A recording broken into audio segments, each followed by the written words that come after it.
Good afternoon, watchers. Scott at SE Landscaping up in the northeast of England, and I got an email last week, and it was a question about how long did it take me to get the perfect client base. And I actually have to think about it because it's not a question I've had before, and when I thought about it, it was actually like now. So that has took me 19 years to get a decent, a happy medium and everything, and a good client base. And what I mean by that is a manageable client base and decent customers and everything like that. And I'll go through why it's took so long. And I think people, from what I see on social media and other places, people expect things overnight and they get rid of customers, and because they're a pain in the backside and things like that, and then they're scrimping for work because they've got rid of customers or they don't want to do a certain type of job. But if you look at the bigger picture with it, in my early days, I would travel. So I would travel up to 2 hours, and sometimes I would put in a day's work of 8 hours, but that would actually be 10 hours, well 12 hours, because you were traveling 2 hours each way, and you weren't getting paid for that. But it was the fact that I was building a business and I wanted the work, so I was happy that I was getting that day's money, but I was traveling for it. So if that makes sense. And gradually I've reined that back. So the farthest I ever went was 2 hours, was York, at the top end of Northumberland, and gradually I pulled that in till it was like an hour, and then at the moment where the longest I travel is 18 minutes from my unit, which is pretty good. So that was one of the biggest things. You've got to take on anything. If someone rings up, you've got to be prepared to take on any work anywhere. The next one was, in the early days, I didn't have big mowers. I had a little zero turn, and I would cut acres and acres with the wrong type of machine. But the fact that at the time it was all I had, and I wanted these customers. To be fair, some of these customers I've still got now, years later, these parishes, and it was just the fact that I was prepared at the time to spend a little bit more time with the wrong machine, but it was my only option.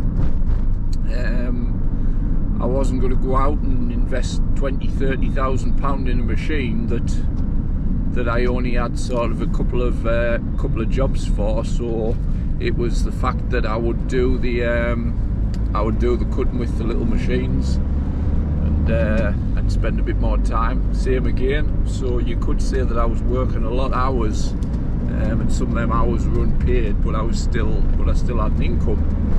So, and then bad jobs. I would cut grass. I would do contracts that were monthly grass cuts, and anybody knows when the grass has grown mad, you can't get a monthly grass cut looking tidy. So you were ploughing through it. It's you're having to go through it that slow, because if you go through it at normal pace, you see that you'd leave Mohicans and everything with the grass. So you're actually crawling pace. But it was the same again. At the end of the day, it was paying a wage, and it was paying your bills. Same as hedges and stuff. You used to cut hedges that were 3 meters wide, and you were stretching with your still and your 2 extensions on, because with the petrol ones years ago you could put 2 extensions on, they would still run fine. It doesn't work so much now, because they're not as powerful anymore with all this.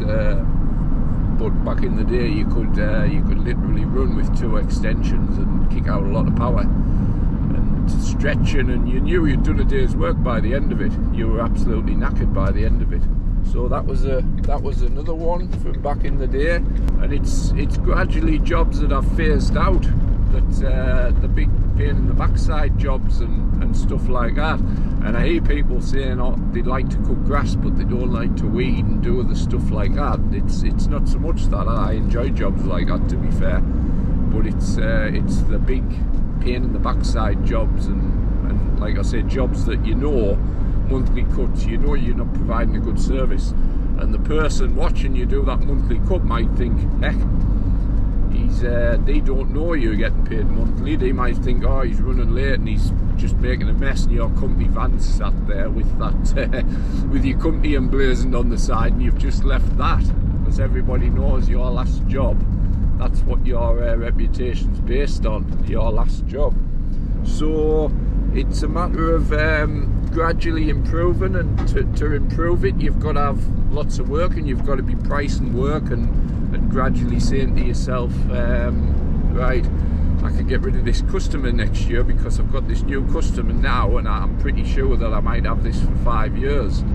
Yes, there are landscape contractors out there. I'm sure you've seen YouTube and other things where, I mean, I've seen some recently who's been ploughing through grass in October and November just to get money in, and it's not my thing. It's not my bag to provide for another word, a shit service just to get money. I'd rather leave it.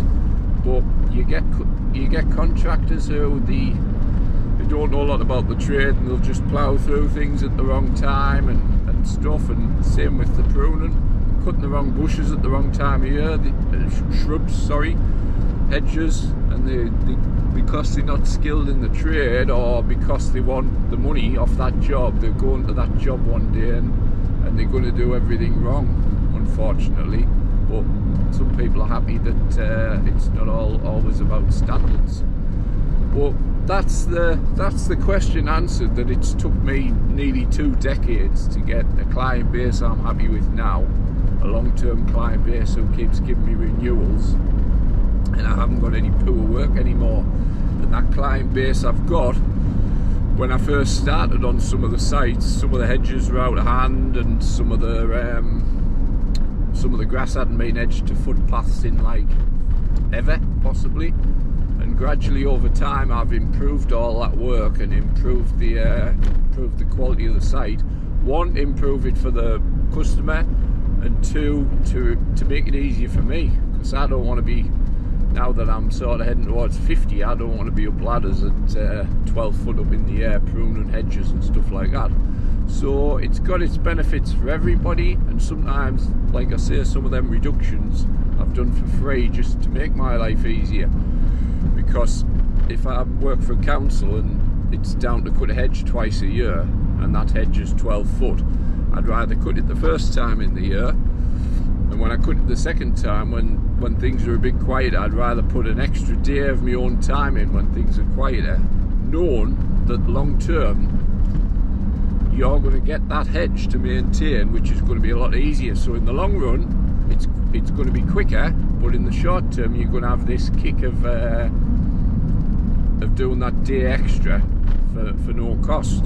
Now, some people might say, well, I would do that, but I would ask the client for money, and that's where your relationships build up. You're giving them this nice hedge trimmed 6 foot off this hedge for no money.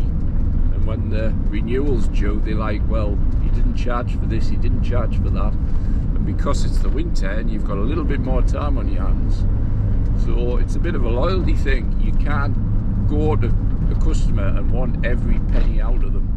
It's not how it works. If it does, you don't survive very often. And we see this quite often with people who, oh, I've lost another customer, and it's, unless you build up a good rapport with them and you're both on the same wavelength, then you will keep losing customers, and you won't have customers like I have for nearly 2 decades, which is a hang of a long time to have a customer.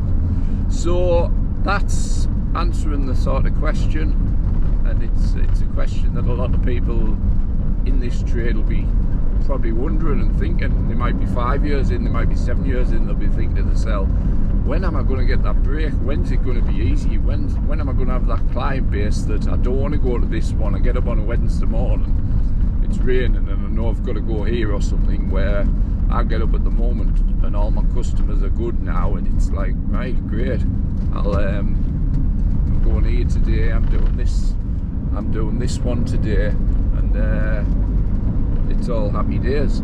So Thanks for watching, and we will see you